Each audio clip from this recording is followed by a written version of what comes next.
Que feriez-vous si les yeux froids et peints d'une statue se tournaient soudainement vers vous au milieu de la nuit? Et si, avant que vous ne puissiez fuir, une voix emplissait l'air, vous appelant par votre nom, énumérant toutes les fautes que vous aviez jamais commises? Il était 2h30 du matin à Houston, Texas. Les rues autour de l'église catholique Saint-Michael étaient désertes, éclairées seulement par la douce lueur d'anciens réverbères. Un chat errant se faufila entre des voitures stationnées. Le bourdonnement d'une autoroute lointaine était le seul son dans l'air. Du trottoir d'en face, un homme en noir se tenait immobile dans l'ombre.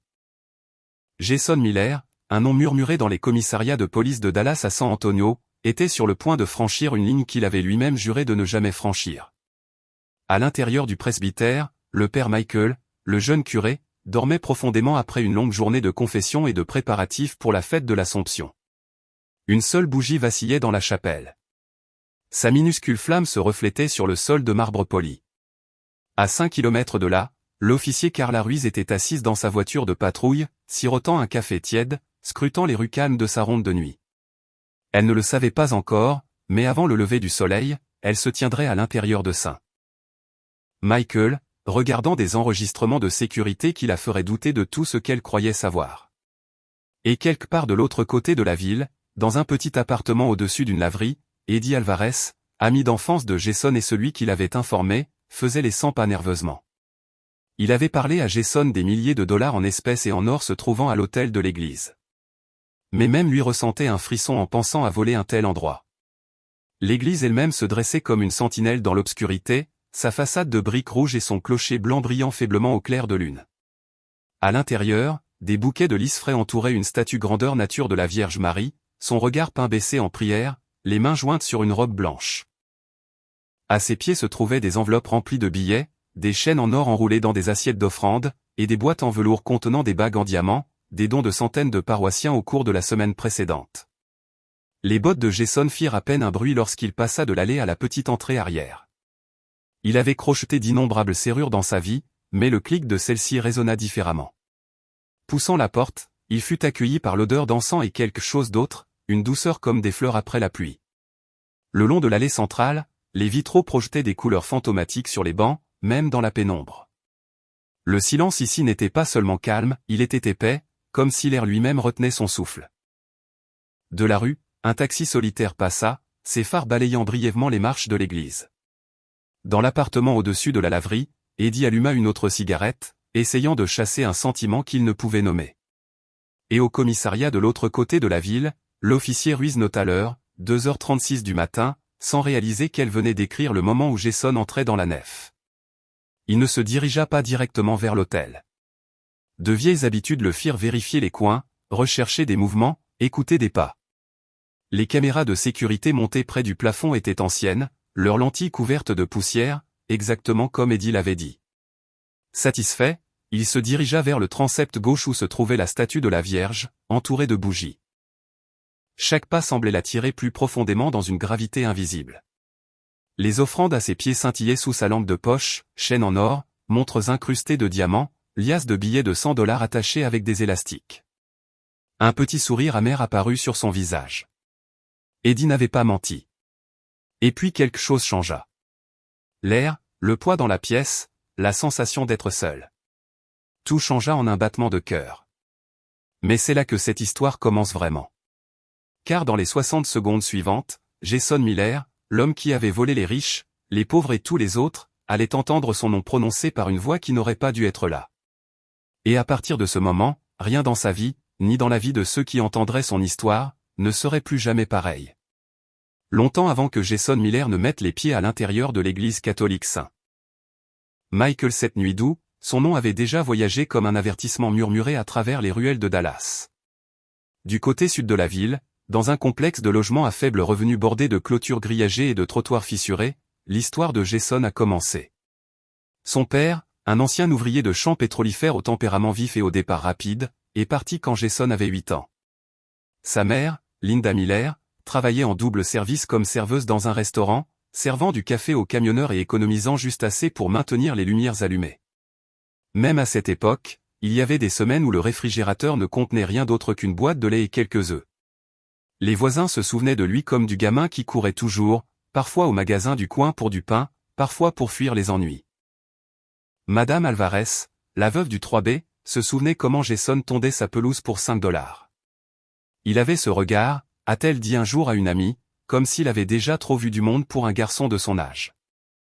À 16 ans, il fréquentait une bande d'adolescents qui savaient quels arrière-cours avaient des cabanons non verrouillés, quels magasins gardaient leurs caisses légères, et quels prêteurs sur gage ne posaient pas de questions. Quelque part en chemin, l'idée que le vol était mal cessa de le déranger. Dans l'esprit de Jason, les gens qu'il volait pouvaient se le permettre. Il remplacerait ce qu'il perdait. Ce n'est pas comme si je faisais du mal à qui que ce soit, a-t-il dit un jour à Eddie. Eddie a ri, mais même alors, quelque chose dans le ton de Jason laissait entendre qu'il essayait de se convaincre. À 22 ans, le petit larcin s'était transformé en cambriolage de grande valeur. Jason avait appris à contourner les systèmes d'alarme domestiques, à forcer de vieux coffres-forts et à disparaître avant l'arrivée de la police. Des caméras de surveillance captaient des aperçus d'un homme grand en sweat à capuche, mais le visage était toujours dans l'ombre. Les plaques des voitures de fuite étaient toujours volées. Le détective Mark Reynolds du département de police de Dallas avait un dossier sur Jason plus épais qu'un annuaire téléphonique. Nous savions que c'était lui, dirait Reynolds plus tard, mais savoir et prouver sont deux choses différentes. C'était un fantôme. Au cours de la décennie suivante, les opérations de Jason s'étendirent au-delà de Dallas, à Fort Worth, San Antonio, et finalement Houston, des maisons de luxe dans des communautés fermées, des bijouteries lors de tranquilles dimanches soirs, même l'entrepôt d'un petit hôpital où il déroba du matériel médical valant des dizaines de milliers de dollars. Les coups étaient rapides, propres, et ne laissaient aucune empreinte. Malgré toute son habileté, Jason ne gardait aucune équipe. Il ne faisait confiance à personne entièrement, pas même à Eddie, qui n'entrait en scène que pour des tuyaux ou pour aider à déplacer des biens volés. Quand tu commences à partager les boulots, disait Jason un jour, tôt ou tard, tu partages du temps en prison. Mais une vie comme ça s'accompagnait de sa propre faim. Il s'asseyait dans son petit appartement au-dessus d'un prêteur sur gage, zappant les chaînes de télévision à 3 heures du matin, entouré de choses qu'il ne voulait même pas, des montres encore dans leur boîte, des appareils électroniques jamais déballés, des bijoux rangés dans des boîtes à chaussures. Plus il volait, moins tout cela avait d'importance. Linda, sa mère, avait cessé d'appeler il y a des années. Non pas parce qu'elle ne se souciait pas, mais parce qu'elle ne pouvait pas regarder son fils s'enfoncer davantage dans une vie dont elle avait tant lutté pour l'éloigner. La sœur cadette de Jason, Emily, envoya une carte de Noël une fois. Pas d'adresse de retour. Juste, j'espère que tu vas bien, griffonné sous une photo de ses enfants. Dans la rue, Jason avait toujours une réputation. D'autres voleurs parlaient de lui comme d'une histoire de fantôme, l'homme qui pouvait entrer et sortir sans déclencher d'alarme, qui ne laissait aucune trace à part l'espace vide où quelque chose de précieux se trouvait auparavant. Mais dans les moments calmes où l'adrénaline s'estompait, il y avait des fissures. Des nuits où il se tenait à sa fenêtre, observant le néon vacillant d'une laverie ouverte 24 heures sur 24, et se demandait, sans jamais le dire à voix haute, si c'était tout ce que sa vie allait être. Ces fissures s'élargirent la nuit où Eddie vint le voir, une bière à la main et un secret dans l'autre, un secret à propos d'une église à Houston et d'un hôtel débordant d'argent et d'or. Un secret qui allait tirer Jason Miller des ombres qu'il avait maîtrisées et le jeter dans le genre de lumière qu'il avait passé toute sa vie à éviter. Cela commença un mardi soir dans un bar faiblement éclairé de l'est de Houston, le genre d'endroit où le jukebox semblait toujours bloqué sur de vieilles ballades country et où l'odeur de friture s'accrochait à vos vêtements. Jason était assis à sa table de coin habituelle, une bouteille de Lone Star à moitié vide devant lui, quand Eddie Alvarez se glissa sur le siège d'en face. Eddie paraissait plus âgé que la dernière fois que Jason l'avait vu, les yeux cernés d'épuisement, un tic nerveux à la mâchoire, mais son sourire était le même, du genre qui disait qu'il était sur le point de vous raconter quelque chose que vous ne devriez probablement pas savoir. « Tu as déjà entendu parler de Saint Michaelis ?» demanda Eddie en se penchant. Jason lui lança un regard impassible. « L'église ? » ?»« Bien sûr. »« Pourquoi ?» Eddie baissa la voix, jetant un coup d'œil par-dessus son épaule. « Parce qu'en ce moment, cet endroit regorge de plus d'argent et d'or que tu n'en as vu depuis des années. » Jason ne mordit pas à l'hameçon tout de suite. Il savait que les histoires d'Eddie avaient tendance à s'amplifier en les racontant. « Tu perds ton temps. Les églises ne gardent pas ce genre d'argent à traîner. »« Celle-ci, oui, insista Eddie. C'est la semaine de la fête de l'Assomption. La plus grande célébration qu'ils aient eue depuis des années. Les gens apportent des dons tous les jours. On parle d'enveloppes d'argent, de bijoux, d'héritages familiaux, le tout laissé là, à l'hôtel. » Jason but lentement, son expression illisible. Tu dis qu'il les laisse juste là. Eddie hocha la tête. Le vieux prêtre, le père Thomas, est parti pour une conférence ce matin. Juste le jeune prêtre et une nonne gèrent l'endroit maintenant. Pas de garde de nuit, 2 caméras, vieilles comme le monde. Ma cousine fait le ménage là-bas, elle m'a dit qu'elle n'avait jamais vu autant de choses au même endroit. Derrière le bar, la barmaid, une femme d'une 50aine d'années nommée Martha Jean, remarqua les 2 hommes accroupis. Elle avait vu Jason ici de nombreuses fois, généralement seul. La présence d'Eddie et leur voix basse suffirent à la faire les surveiller. Jason se pencha en arrière, les bras croisés. C'est quoi le piège? Pas de piège, dit Eddie. Dimanche matin, ils emportent tout à la banque. D'ici là, c'est juste là. Je parie 50 000, peut-être plus.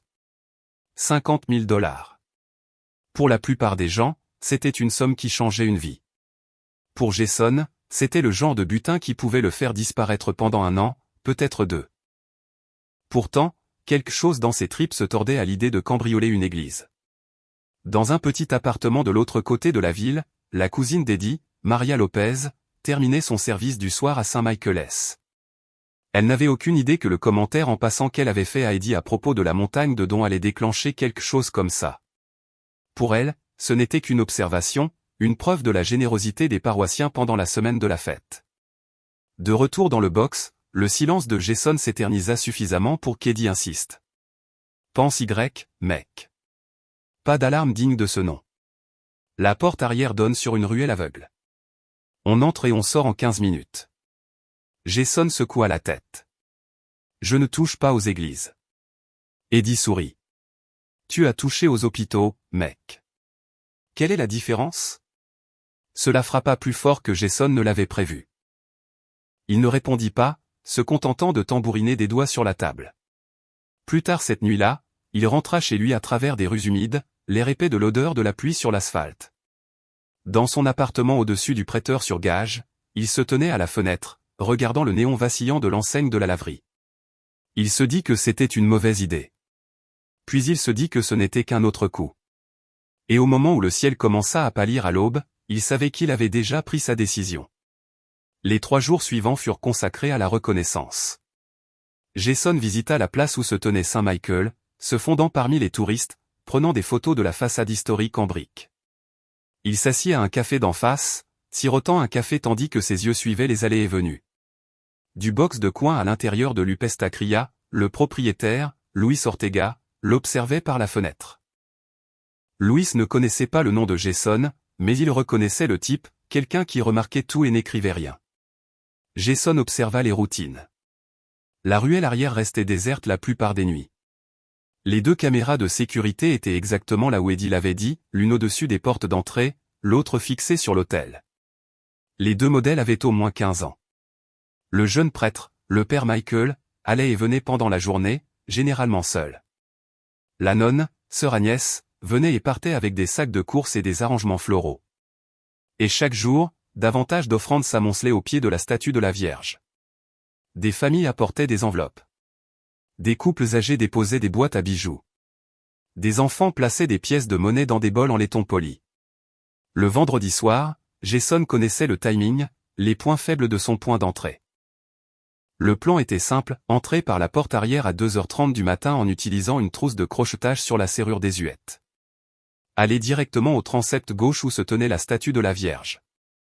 Remplir le sac à dos, d'abord l'argent, puis les bijoux, puis l'or. Sortir par où il était venu. Marcher 3 pâtés de maison jusqu'à son camion garé et disparaître en moins de 15 minutes. Aucun mouvement superflu, aucune errance, aucune erreur. Eddie lui demanda s'il avait besoin d'aide, mais Jason refusa. Un homme entre, un homme sort, pas de témoin, pas de partage. Le samedi soir, tandis que la ville bourdonnait de vie de week-end, les bars bondaient, la musique débordant dans les rues, Jason dîna tranquillement dans un restaurant près de chez lui. Steak, café noir. Il paya en espèces, donna un bon pourboire et rentra chez lui sans regarder par-dessus son épaule. À 1h55 du matin, son réveil vibra. Il était déjà éveillé. Pantalon cargo noir, chemise noire à manches longues, gants, bottes. Le sac à dos gisait vide sur le comptoir de la cuisine à côté de la pochette à outils roulés. Il aperçut son reflet dans le miroir avant de partir. Le visage qui le regardait était le même que celui qui avait bravé les détecteurs de mouvement, forcé les coffres-forts et semé les sirènes. Mais quelque part au fond des yeux, une lueur d'autre chose, un malaise qu'il ne pouvait nommer, attendait dans l'obscurité. À 2h28 du matin, il se trouvait dans la ruelle derrière Saint-Michel-ès. Le monde autour de lui était silencieux, à l'exception du bourdonnement lointain de l'autoroute. Le plan était gravé dans son esprit, chaque étape aussi familière que le rythme de sa propre respiration. Ce qu'il ne pouvait pas savoir, ce qu'aucun d'entre eux ne pouvait, c'est que le travail à venir ne se terminerait pas comme il l'avait imaginé. Il se terminerait d'une manière qui ferait connaître son nom bien au-delà des rues qu'il avait passé sa vie à hanter. La ruelle derrière Saint-Michel-ès était le genre d'endroit qui n'existait pas pour la plupart des habitants de la ville. Étroite, à moitié cachée entre de vieux bâtiments en briques. Son asphalte fissuré était jonché de capsules de bouteilles et de marques de craie effacées laissées par des enfants qui n'y jouaient plus. À 2h30 du matin, ce n'était que l'obscurité. Les bottes de Jason ne firent aucun bruit tandis qu'il avançait, ses mains gantées glissant le crochet dans la vieille serrure en laiton. Des années de pratique lui avaient appris le langage des goupilles et des cylindres, et en moins de 3 minutes, la porte céda avec un clic discret et réticent. De quelque part dans la rue, le faible rugissement d'un camion passant s'estompa dans le silence. Dès que Jason franchit le seuil, l'air changea. Plus frais, plus lourd, portant le faible parfum d'encens, de cire de bougie, et quelque chose de plus doux. Délice, peut-être, bien qu'il ne pût en être sûr. Dans l'appartement du presbytère au-dessus, le père Michael s'agita dans son sommeil, ignorant l'intrus en bas. Le jeune prêtre était resté éveillé tard, terminant l'homélie du dimanche, n'imaginant jamais que le danger viendrait de la ruelle arrière de l'église. Jason referma la porte derrière lui, se tenant un instant dans le couloir sombre. Le faisceau de sa lampe de poche traçait un chemin étroit sur les planches de bois usées, balayant des photographies encadrées de première communion et de pique-niques paroissiaux. Les visages sur les photos semblaient le regarder, mais il ne s'y attarda pas. Il se déplaça avec précision. 5 pas en avant, tourné à droite, 10 pas de plus. Selon le plan, la sacristie devrait être là, et elle l'était. La petite pièce sentait légèrement le cèdre des armoires de vêtements sacerdotaux. Des armoires bordaient les murs, remplies de nappes d'autel, de bougies et de livres de prière, mais pas d'enveloppe, pas d'or, pas de bijoux. Le front de Jason se plissa. Il scanna de nouveau la pièce. Rien que les outils de la liturgie. Soit la cousine d'Eddie s'était trompée, soit les marchandises étaient ailleurs. De l'autre côté de la ville, Eddie était assis dans son appartement, fumant cigarette sur cigarette près de la fenêtre, imaginant le moment où Jason reviendrait avec un sac à dos plein de butin. Il ignorait qu'à ce moment précis, Jason se tenait dans une sacristie vide, recalculant. Jason recula dans le couloir. La seule autre option était la nef principale. Il se dirigea silencieusement vers le cœur de l'église, le faisceau de sa lampe de poche accrochant les vitraux qui semblaient scintiller même en l'absence de lumière du soleil. Le silence ici était différent, plus dense, presque conscient. Alors qu'il entrait dans la nef, l'espace s'ouvrit autour de lui. Des rangées de bancs en bois sombre s'étendaient vers le sanctuaire, leur surface vernie reflétant des fragments de lumière colorée provenant des réverbères extérieurs. Puis il la vit. Dans le transept gauche, baigné dans la faible lueur des cierges votifs, se tenait la statue de la Vierge Marie, grandeur nature, peinte avec des détails délicats, la tête inclinée en prière sous un manteau bleu fluide. Autour de ses pieds, le sol était jonché d'offrandes, des enveloppes épaisses d'argent, des chaînes d'or emmêlées comme des serpents endormis, des crucifix en argent, des boîtes à bagues en velours et des montres qui brillaient encore à la lueur des bougies.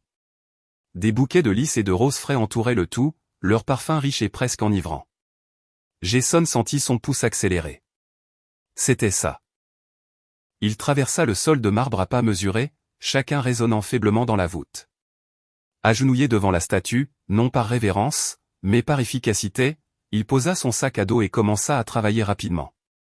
D'abord l'argent, d'épaisses liasses de billets de 20 et de 100 $. Puis les bijoux, chaque pièce glissant dans la gueule sombre du sac. Une chaîne en or assez lourde pour valoir des milliers. Une montre incrustée de diamants.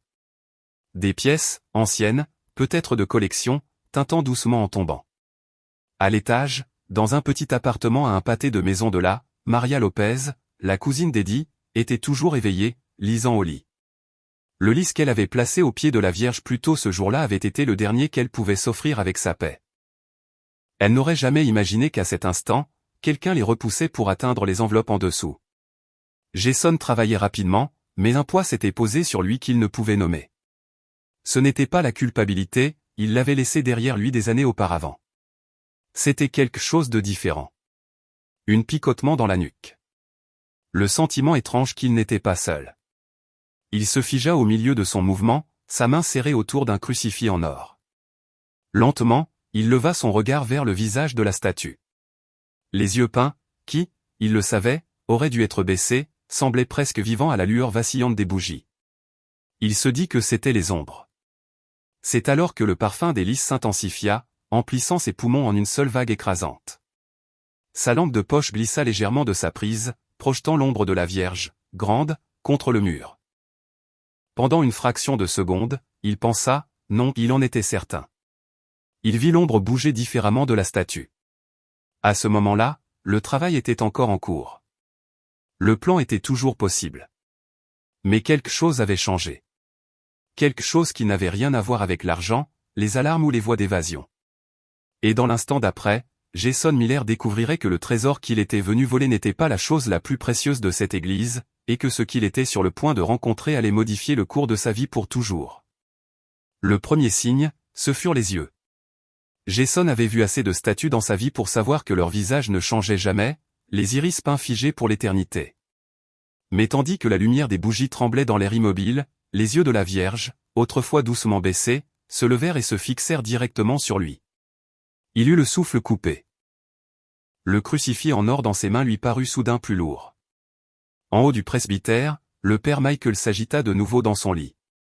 Pas de rêve cette fois, juste un son faible, indéfinissable, qui semblait onduler à travers les murs, une vibration plus qu'un bruit, comme si le bâtiment lui-même exhalait. Il jeta un coup d'œil à son horloge. 2h41 du matin. De retour dans la nef, la lampe de poche de Jason lui échappa des doigts, frappant le sol de marbre avec un claquement métallique qui résonna beaucoup trop fort dans le silence, mais il ne bougea pas pour la ramasser. Il ne pouvait pas. Quelque chose d'invisible l'enracinait sur place. L'air s'épaissit. La douceur des lys devint si forte qu'elle le rendit presque étourdi. Puis, sans avertissement, une voix emplit l'espace. Pas de la statue, pas d'aucune direction en particulier, mais de partout à la fois. Jason. Son nom, prononcé doucement, mais avec un poids qui pressait sa poitrine. La voix était indubitablement féminine, chaude et douce, mais son autorité était manifeste. À cet instant précis, dans une voiture de patrouille à 3 pâtés de maison de là, la radio de l'officier Carla Ruiz crépita de parasites. Bien qu'aucun appel ne parvint, elle fronça les sourcils, tapotant le bouton de volume, ressentant une étrange chair de poule sur ses bras. Dans l'église, la bouche de Jason devint sèche. Il tenta de parler, mais aucun son ne sortit. La voix continua, tissant dans l'air comme un courant. « Mon fils, que fais-tu ici ?» Chaque mot semblait vibrer dans ses os. Il secoua la tête, murmurant à peine, « Je. » Pendant 15 ans, tu as pris ce qui ne t'appartenait pas, dit la voix. Tu as pris aux affamés, aux personnes âgées, à ceux qui ne pouvaient pas se permettre de perdre quoi que ce soit. Penses-tu que je n'ai pas vu ? Les genoux de Jason cédèrent, et il se retrouva à genoux, non par soumission, mais parce que son corps ne pouvait tout simplement plus le soutenir. Le sac à dos à ses côtés s'affaissa, laissant échapper des reflets de chaînes en or et de billets pliés sur le sol. Je connais ta faim, la voix s'adoucit. Je sais que ton père est parti. Je sais que ta mère a travaillé jusqu'à ce que ses mains soient douloureuses et que son corps lâche. Je sais que les rues t'ont appris à prendre avant qu'on ne te prenne. Mais mon fils, le vol ne t'a pas rendu fort. Il t'a rendu vide. De chaudes larmes brouillèrent sa vision. Il n'avait pas pleuré depuis des décennies, pas depuis le jour où ils avaient enterré sa mère. Maintenant, les sanglots venaient par vagues, bruts et sans retenue. Ne pleure pas pour moi, murmura la voix. Pleure pour toi-même, pour l'amour que tu as repoussé, pour les chemins que tu as abandonnés parce qu'ils étaient plus difficiles à parcourir. Quelque part au-dessus d'eux, l'une des bougies votives crépita, puis s'enflamma brièvement, plus brillante. Jason déglutit difficilement, forçant les mots à sortir. Je suis désolé. Pardonnez-moi, s'il vous plaît. J'ai toujours été là, Jason, dit la voix. Dans chaque choix, dans chaque mauvaise direction, dans chaque nuit où tu t'es endormi, ne ressentant rien d'autre que le poids de ton âme. J'ai attendu que tu rentres à la maison. Son regard, ou ce qui lui ressemblait, le maintenait stable. Et pour la première fois depuis des années, il y avait autre chose dans sa poitrine que l'adrénaline et le calcul. Il y avait de l'espoir. Quoi? Que dois-je faire? Sa voix se brisa, la question s'échappa avant qu'il ne puisse la retenir. Tu sais déjà, répondit la voix. Et il le savait. Les mains tremblantes, Jason commença à retirer tout du sac à dos, des liasses d'argent, des bijoux, des montres, des pièces, les replaçant doucement au pied de la Vierge, exactement comme il l'avait été auparavant. Le métal tintait doucement contre le marbre, le son étrangement purificateur. Lorsque le dernier objet fut remis, il resta agenouillé, ne sachant que faire ensuite. La voix revint, plus douce maintenant. Ce n'est que le premier pas. Tu dois réparer ce que tu as brisé. Retrouve ce que tu as blessé. Rends ce que tu peux. Demande leur pardon même s'ils ne te l'accordent pas honnêtement, quel qu'en soit le prix. La gorge de Jason se serra. Il ne me reste rien. Pas d'argent. Pas de travail honnête. Rien. Tu as ta vie. Tu as ton âme. C'est suffisant pour commencer. Il ferma les yeux, laissant les mots s'enfoncer profondément. L'air autour de lui semblait plus léger maintenant, le parfum des lys s'estompant en quelque chose de délicat. Quand ce sera le plus difficile, ajouta la voix. Viens ici. Assieds-toi avec moi. Parle-moi. J'écouterai toujours. Et puis le silence. Les yeux de la Vierge se baissèrent à nouveau, le même regard serein qu'ils avaient eu pendant des décennies. Jason resta là où il était jusqu'à ce que la première lumière pâle du matin s'infiltre à travers les vitraux, peignant le sol en bleu et rouge. Il ne savait pas depuis combien de temps il était là, seulement que lorsqu'il se leva enfin, il n'était plus l'homme qui était entré. Jason resta à genoux, le marbre froid pressant à travers le tissu de son pantalon, comme si le bâtiment lui-même le retenait. Le dernier écho de la voix planait encore dans l'air, faible comme le résonnement d'une cloche. Ce n'est que le premier pas, avait-elle dit. Ces mots s'abattirent sur lui plus lourdement que n'importe quelle chaîne ou serrure qu'il avait jamais portée. Au-dessus, dans le presbytère, le père Michael se réveilla avec le sentiment étrange que quelque chose d'important venait de se produire. Il se dirigea pieds nus vers le balcon de la chapelle, se penchant par-dessus la balustrade pour jeter un coup d'œil dans la nef. De cette hauteur, tout ce qu'il pouvait distinguer était une silhouette solitaire agenouillée devant la Vierge, les épaules courbées comme en prière ou en signe de reddition. Jason ne le vit pas. Il fixait les offrandes qu'il venait de rendre, des liasses de billets, des chaînes en or, des bagues ornées de joyaux scintillant doucement à la lumière des bougies. La voix avait été claire. Retrouve ce que tu as blessé. Rends ce que tu peux. Demande leur pardon même s'ils ne te l'accordent pas honnêtement, quel qu'en soit le prix. La seule pensée lui noua l'estomac. 15 ans de délit, des centaines de victimes, des milliers, peut-être des centaines de milliers de dollars dispersés chez des prêteurs sur gage, des receleurs et des personnes qui ne se souviendraient pas de son visage avant qu'il n'arrive à leur porte. Certains le haïraient. Certains lui claqueraient la porte au nez. Certains appelleraient la police dès qu'ils le reconnaîtraient. Il pensa à Martha, la veuve dont il avait pris la montre de son mari il y a des années. À Monsieur Alvarado, qui était rentré de son deuxième emploi pour trouver la caisse de son magasin vide. Au visage qu'il n'avait jamais pris la peine de mémoriser jusqu'à présent, chacun lui revenant en fragments comme des pièces d'un puzzle jeté sur le sol. Un instant, le vieux Jason s'agita en lui, celui qui planifiait chaque mouvement, calculait chaque risque et ne laissait aucune trace.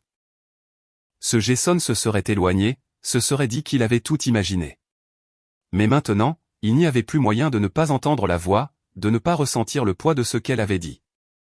Quelque part à travers la ville, dans un appartement d'une chambre au-dessus d'un restaurant de tacos, Eddie Alvarez était assis devant la télévision, la lueur de l'écran éclairant son visage. Il attendait un appel téléphonique à tout moment, le genre qui venait avec le bruit des pneus sur la chaussée mouillée et le tintement des fermetures éclairs lourdes. Il ne savait pas que le sac à dos de Jason était maintenant vide, posé à côté de lui sur le sol de marbre. Jason ferma les yeux. Le plan était parti. La voie d'évasion, le butin, les mois passés à se faire discret. Il s'était évaporé comme le souffle dans l'air froid. À leur place se trouvait quelque chose de terrifiant de simplicité, l'idée de recommencer avec rien d'autre que les vêtements qu'il portait, ses propres mains, et le travail qu'il pourrait trouver. Je ne sais même pas par où commencer, murmura-t-il. Mais la réponse avait déjà été donnée. Tu sais déjà. Il ne s'agirait pas de grands gestes ou d'une rédemption instantanée. Il s'agirait d'un long chemin, jour après jour de travail acharné et sans gloire, économisant dollar par dollar, frappant aux portes devant lesquelles il s'était autrefois faufilé à la faveur de la nuit. Les bougies vacillèrent comme agitées par un courant d'air, bien que l'air restât immobile. Et c'est ainsi qu'il sut. Il vendrait tout ce qu'il possédait et qui avait de la valeur, camion, télévision, montre, même les meubles de son appartement. Tout l'argent que cela rapporterait irait au premier nom et adresse dont il pouvait se souvenir. S'ils le maudissaient, qu'il en soit ainsi. S'ils appelaient la police, il y ferait face. S'ils lui pardonnaient, ce serait leur choix, et non à lui de le mériter en une seule visite. Du balcon, le père Michael le vit se lever lentement, comme s'il testait le poids de ses propres jambes. Il regarda l'homme jeter un dernier coup d'œil au visage de la Vierge, puis incliner la tête dans un geste qui n'était ni prudence criminelle ni dévotion rituelle, quelque chose entre les deux. Jason ramassa le sac à dos vide. Il lui semblait étrange maintenant, presque comme un rappel de ce qu'il avait apporté et de ce qu'il laissait derrière lui. Il ne savait pas combien de temps il faudrait pour réparer les dégâts qu'il avait causés. Il ne savait même pas si c'était possible. Mais en se tournant vers la porte, il y avait une clarté dans sa poitrine qu'aucun cambriolage ne lui avait jamais procurée. Et quelque part au fond de cette clarté, une promesse silencieuse se forma. Il ne disparaîtrait pas cette fois. Il reviendrait, non pas en tant que voleur, mais en tant qu'homme désireux de réparer les choses, quel qu'en soit le prix. Le premier pas avait été fait. Au lever du soleil, Jason était de retour dans son appartement au-dessus du prêteur sur gage. La première chose qu'il remarqua fut à quel point l'endroit avait l'air différent maintenant, non pas parce que quelque chose avait changé, mais à cause de ce qu'il savait qu'il devrait faire. Chaque objet semblait avoir une étiquette de prix dans son esprit.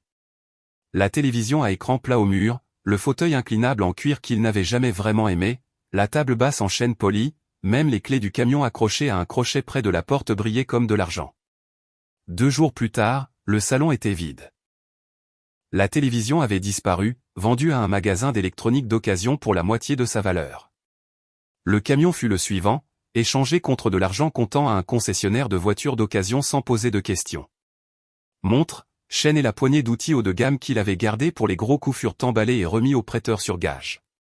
À la fin de la semaine, Jason avait un peu plus de $9200 dans une enveloppe et rien d'autre dans l'appartement qu'un matelas par terre, une chaise pliante et une tasse à café. Quelque part de l'autre côté de la ville, Eddie Alvarez entendit parler de la vente du camion par un contact commun. Il liquide, lui dit le type. Eddie supposa que Jason quittait la ville avant que des ennuis n'arrivent. Il ne savait pas que l'argent n'était pas pour s'échapper. C'était pour le remboursement. Le premier arrêt de Jason fut une modeste maison de plain-pied à la périphérie de Houston. Son bardage blanc était délavé sous le soleil du Texas.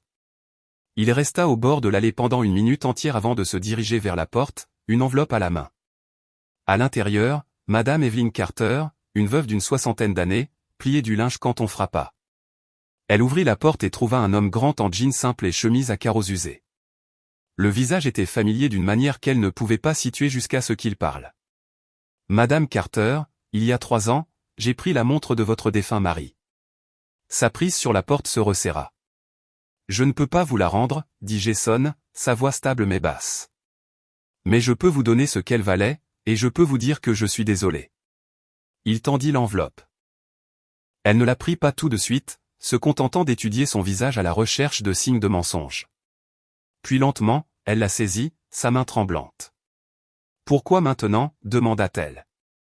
Parce que c'est la bonne chose à faire, répondit-il simplement. La porte ne claqua pas. La police ne fut pas appelée. Elle hocha juste la tête une fois et la referma doucement, laissant Jason seul sur le porche avec le son de son propre battement de cœur. L'adresse suivante le conduisit à un commerce de proximité usé par le temps, dans l'est de Houston. L'enseigne au-dessus de la porte indiquait Alvarado S Market, la peinture écaillée, mais la lumière toujours allumée. Monsieur Alvarado, maintenant septuagénaire, était derrière le comptoir. Jason entra, la clochette au-dessus de la porte tintant. Le vieil homme leva les yeux et la reconnaissance s'alluma instantanément dans son regard. « Toi, dit Alvarado, la voix tendue. »« Je sais, répondit Jason. Il posa une enveloppe sur le comptoir. « $2000 plus intérêt pour la nuit où j'ai vidé votre caisse. Alvarado la fixa, puis lui. Je devrais appeler la police tout de suite. Jason ne bougea pas, vous devriez, mais j'espère que vous prendrez l'argent à la place. Pendant un long moment, aucun des deux hommes ne parla. Finalement, Alvarado fit glisser l'enveloppe vers lui. Vous avez de la chance que je croie aux secondes chances, marmonna-t-il. Toutes les rencontres ne furent pas aussi mesurées. Un homme lui claqua la porte au nez avant qu'il n'ait pu finir sa phrase. Un autre le menaça avec une batte de baseball, criant que certaines blessures ne pouvaient pas être réparées avec de l'argent. Jason ne discuta pas. Il laissa simplement les enveloppes dans leur boîte aux lettres et s'en alla. À la fin du premier mois, les $9200 avaient disparu, répartis dans une douzaine de foyers. Jason accepta un emploi de bétonnier pour une entreprise de construction locale, de longues heures sous le soleil brûlant du Texas, payé par chèques hebdomadaires. Chaque vendredi, il mettait de côté la moitié pour le loyer et la nourriture, et le reste allait dans une pile croissante d'enveloppes. Dans un restaurant en bordure de l'île 45, Maria Lopez, la cousine d'Eddie, entendit deux habitués parler d'un type qui remboursait des gens pour d'anciens vols. Elle ne fit pas le lien avec l'étranger qu'elle avait aperçu à Saint-Michael's cette nuit-là. Pas encore. Les soirées de Jason étaient consacrées à la plume et au papier, dressant de mémoire une liste de chaque coup, chaque adresse, chaque nom dont il pouvait se souvenir. La liste était plus longue qu'il ne l'avait imaginé. La pensée du chemin qu'il lui restait à parcourir était accablante. Mais pour la première fois, accablant ne signifiait pas impossible. Chaque coup à une porte, chaque conversation gênante, chaque enveloppe glissée sous un seuil était une brique posée sur le chemin du retour de ce qu'il avait été. Certaines personnes lui pardonnaient sur le champ, d'autres non. Quoi qu'il en soit, la dette était la sienne à payer. Et quelque part dans ce long et épuisant processus, l'homme qui avait autrefois mesuré sa vie en bien volé commença à la mesurer en quelque chose de tout à fait différent, le nombre de torts qu'il pouvait réparer avant que son temps ne soit écoulé. 6 mois s'étaient écoulés depuis cette nuit d'août. La liste d'adresses de Jason était encore longue, mais la pile de noms rayés s'allongeait. Un soir, après un quart de travail sur le chantier de construction, il se retrouva de nouveau devant Saint-Michael's. Cette fois, ce n'était pas sous le couvert de l'obscurité. Le soleil était encore levé, projetant une lumière ambrée sur la façade en briques et le clocher blanc. Il hésita sur les marches. Des gens entraient et sortaient, certains allumant des bougies, d'autres repartant avec des sacs de courses de la banque alimentaire paroissiale. Aucun d'eux ne lui accorda un deuxième regard. Pour un homme habitué à éviter les foules, l'anonymat était presque étrange. À l'intérieur, l'église sentait les fleurs fraîches et le bois poli. Les bougies près de la statue de la Vierge vacillaient, leur lumière stable malgré les portes ouvertes. À l'autel, arrangeant des lys dans un grand vase en verre, se tenait le père Michael. Jason descendit lentement l'allée, le bruit de ses chaussures de travail résonnant sur le marbre. Le jeune prêtre leva les yeux, ses mains s'arrêtant sur les fleurs. « Père », commença Jason, la voix basse. « Je m'appelle Jason Miller. J'ai laissé un mot ici il y a des mois. » La reconnaissance éclaira les yeux du père Michael, l'homme qui avait dit qu'il reviendrait pour réparer les choses. Jason hocha la tête. « Je crois qu'il est temps que je vous raconte toute l'histoire. » Ils s'assirent dans un petit bureau à côté de la nef. Les stores étaient à moitié baissés et la lumière de fin d'après-midi rayait les murs. Jason parla simplement de l'information d'Eddie, de la sacristie vide, des offrandes aux pieds de la Vierge, des yeux qui bougeaient et de la voix qu'il avait appelée par son nom. Il raconta au prêtre comment il avait rendu chaque objet cette nuit-là et comment le reste de sa vie depuis avait été passé à rembourser des dettes que personne ne s'attendait à ce qu'il rembourse. Le père Michael écouta sans l'interrompre. Lorsque Jason eut terminé, le prêtre se pencha en arrière dans son fauteuil et resta silencieux un instant. « Vous savez, dit-il finalement, ces caméras que vous pensiez trop vieilles pour fonctionner ? Elles marchent. Elles ont tout enregistré. » L'estomac de Jason se serra. « Tout ? Tout, confirma le père Michael. Vous entrant dans l'église, vous agenouillant devant la statue, vidant votre sac, et puis autre chose. Une lumière venant de nulle part que nous pouvions voir, entourant la statue et vous. Il ouvrit un tiroir de son bureau et en sortit une petite clé USB. Le diocèse l'a examinée. L'évêque a appelé cela un miracle de conversion. Il m'a dit d'attendre que vous reveniez. Dans la cuisine du presbytère plus tard ce soir-là, le père Michael rejoua la vidéo pour Jason. Sous l'angle de la caméra fixe, les événements semblaient surréalistes. Jason s'approchant avec une intention délibérée, le scintillement des bougies devenant plus vif, l'homme tombant soudainement à genoux, ses mains bougeant pour rendre chaque objet comme guidé par quelque chose d'invisible. Même sur des images granuleuses, le changement sur son visage était indéniable, la dureté cédant la place à quelque chose de brut et presque enfantin. « Vous devriez raconter cette histoire, » dit le père Michael. Jason secoua la tête. « Je ne suis pas un orateur public. Il ne s'agit pas de bien parler. Il s'agit de faire savoir aux gens ce qui s'est passé. Il y a des gens dans cette ville qui ont renoncé à l'idée que le changement est possible. Que Dieu agit encore dans la vie des gens ordinaires. Votre histoire pourrait les atteindre. » Jason fixa le sol. Il avait frappé aux portes et affronté des hommes avec des battes de baseball, mais l'idée de se tenir devant une congrégation était en quelque sorte pire. Le dimanche suivant, l'église était presque pleine. Le soleil de fin de matinée traversait les vitraux, projetant des rouges et des bleus sur les bancs. Jason était assis au premier rang, les paumes moites. Après le dernier hymne, le père Michael s'avança à l'ambon. « Avant de nous quitter, j'aimerais inviter quelqu'un à partager un témoignage, » dit-il. Un homme qui a parcouru un long chemin pour être ici aujourd'hui. Jason se leva lentement, le plancher de bois craquant sous ses bottes. Il se tourna pour faire face à une centaine de pères Dieu, curieux, sceptiques, attentifs. « Je m'appelle Jason Miller, » commença-t-il, la voix stable mais sans fioriture. « Et pendant 15 ans, j'ai été un voleur. » Une vague de murmures traversa la pièce. Il leur raconta cette nuit d'où, le plan, la statue, la voix, la décision de s'éloigner de tout ce sur quoi il avait construit sa vie. Il leur parla de la restitution, des portes claquées, des quelques moments de pardon. Quand il eut fini, il y avait des larmes dans certains yeux, un silence pensif dans d'autres. Au dernier rang, un homme âgé serra plus fort ses mains. Au 4e rang, une femme se pencha vers son fils adolescent, lui murmurant quelque chose que seul lui pouvait entendre. Le père Michael clôtura le service par une prière. Tandis que la congrégation commençait à partir, un petit groupe se rassembla autour de Jason. Certains voulaient le remercier. Quelques-uns voulaient partager leurs propres histoires. Un jeune homme, pas plus âgé que 17 ans, se tenait à l'écart, observant silencieusement. Cette nuit-là, Jason s'assit dans son appartement vide et réalisa que l'histoire n'était plus seulement la sienne. Elle appartenait à tous ceux qui avaient besoin de croire que le passé ne devait pas définir l'avenir et à tous ceux qui l'entendraient ensuite. Le dimanche suivant le témoignage de Jason, les bancs de Saint-Michael étaient un peu plus remplis. La nouvelle avait voyagé rapidement, murmurée après la messe, mentionnée autour d'un café au restaurant, transmise à l'épicerie. Les gens venaient non seulement pour prier, mais aussi pour voir l'homme dont l'histoire avait ému une congrégation qui parlait rarement de miracles au présent. Parmi les visages ce matin-là, il y avait Rafael Torres, un jeune de 17 ans qui était assis au dernier rang la semaine précédente. Il avait passé la dernière année à sécher les cours, à faire des petits larcins avec un groupe de garçons plus âgés. Entendre Jason parler lui avait planté quelque chose dans l'esprit qu'il ne pouvait chasser. Une question qu'il n'osait pas poser à voix haute, s'il a pu arrêter, pourquoi pas moi? Après le service, Raphaël s'attarda dans le vestibule, feignant d'étudier le panneau d'affichage jusqu'à ce que Jason passe. « Monsieur Miller, » dit-il, les yeux fixés sur le sol. « J'ai aussi pris des choses. Pas des choses importantes, juste assez. » Jason s'arrêta, lisant la tension dans la posture du garçon. « Quel est ton nom? » « Raphaël. » Jason hocha la tête.